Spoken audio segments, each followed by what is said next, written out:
Pinakamalawak na newsroom sa buong Pilipinas.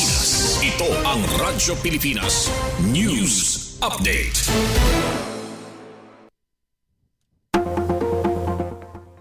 Aton oras 1:57.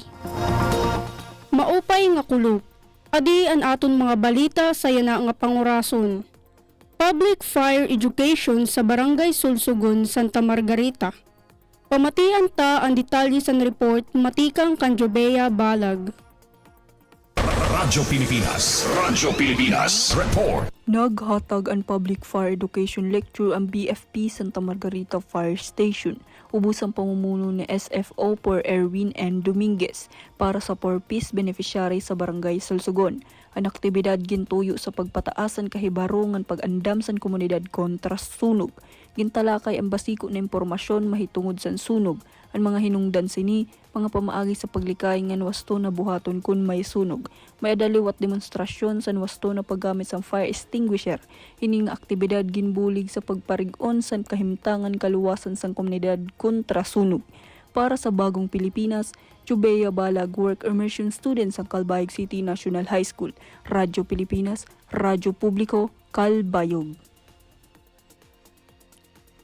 Konseyo sa Paranas ginduduso ang mga ordinansa sa rabies management ug panlawas sa mga kabataan. Para sa aton katapusan nga balita, pamatian ta ang detalye ni Charmaine Perito Balvez. Radyo Pilipinas Report. Mas ginpahugot sa sangguniang bayan sa Paranas Samar ang mga ordinansa nga nagduduso san mas maupay nga panlawas san mga bata ug parig-unon ang rabies management sa komunidad. Lakip sa mga ginduduso ano sa nga ordinansa nga nagtutuyo limitahon ang pagkonsumo san junk food ug diri masustansya nga inumon san mga bata ug maistablisa ang tama nga nutrisyon samtang kabataan pa. Base sa mga health o nutrition officials, nagtitikadamo ang mga risks sa panlawas, sugad san sakit sa bato ug atay nga ginkokonekta sa diri tama nga pagkaon san kabataan.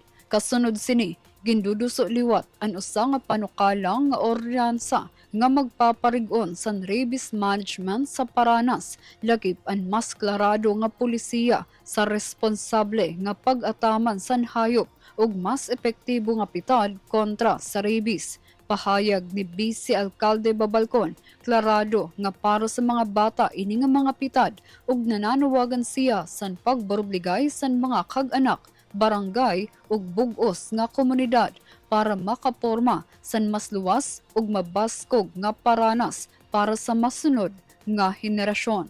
Para sa Bagong Pilipinas, Charmaine Perito Balvez, Radyo Pilipinas, Radyo Publiko, Calbayog.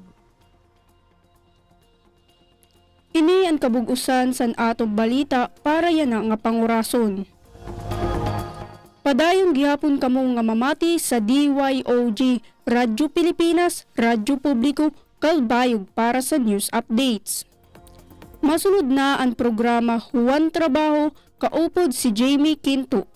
Ako si Joyce Claire King para sa Radyo Pilipinas, Radyo Publiko. Mula sa pinakamalawak na newsroom sa